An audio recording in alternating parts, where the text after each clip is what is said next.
So as I meet with families in the hospital setting, they often ask me questions. How am I going to pay for parking to visit my child in the hospital? Or how am I going to pay my bills or feed my family when I'm up at the bedside and I can't make any income? There's always going to be a need for compassionate touch. Your gift provides such a financial relief to these families in a time of crises.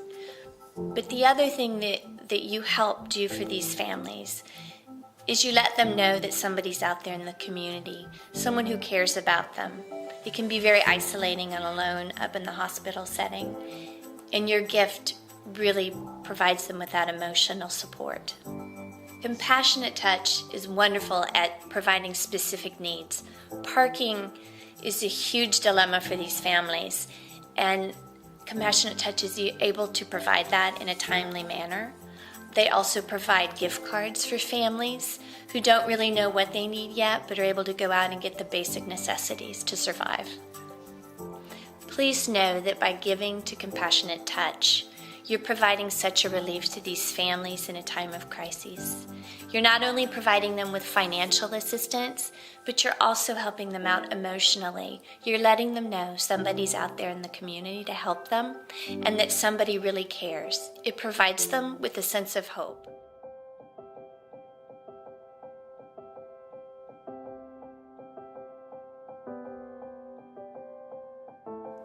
We all, at one time or another, are in a situation where we know someone that's in a crisis, whether they're in the hospital or get a bad report, someone dies, and we wonder what to do, what to say.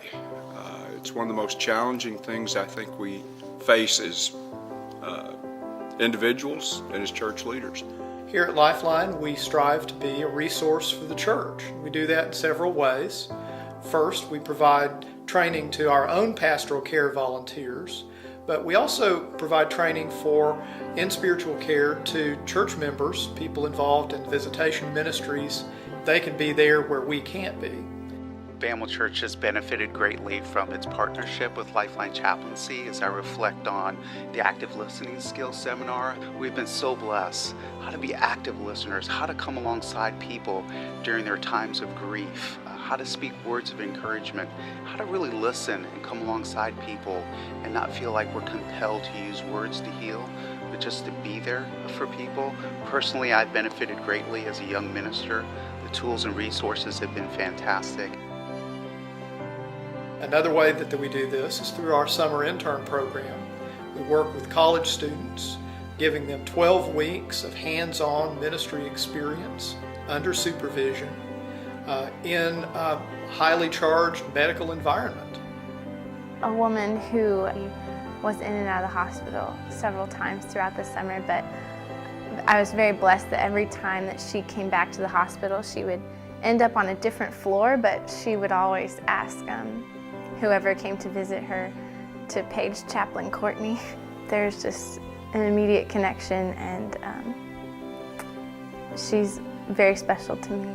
This is, for many of them, a life-changing experience. It helps them in their personal spiritual formation.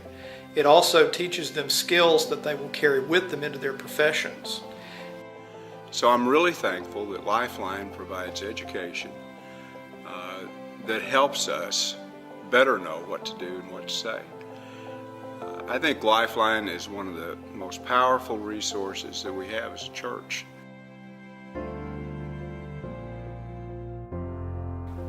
My wife and I suffered a major crisis in our life. My wife went from a beautiful, vibrant young lady to dying in my arms in 30 minutes. And on March 6th at approximately 10:30 at night, she suffered a massive headache, and she arrived at UTMB by Life Flight, DOA, and that was the beginning of a more than 5-month journey in the hospital. She had a massive brain hemorrhage, and we spent 5 months in, I think, 6 different facilities. During that 5 months' time, I stayed with her 24/7. You know, I've slept on hospital floors for weeks and months. I've slept in chairs. I've slept in parking garages. I've experienced thousands of dollars in parking fees.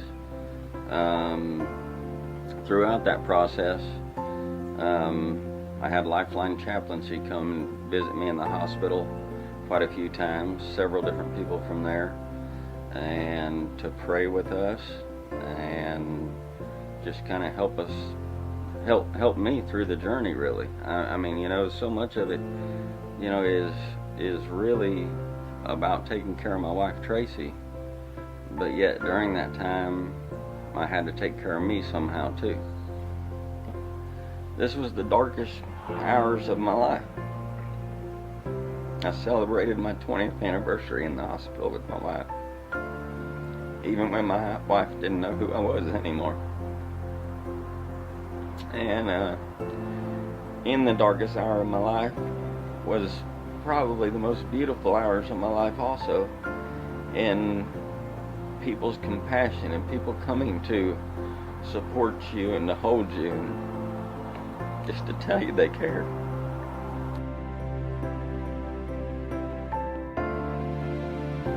And but something like this brings you much closer to God, and He becomes all you've got to hold on to. And Lifeline Chaplaincy helps in that way.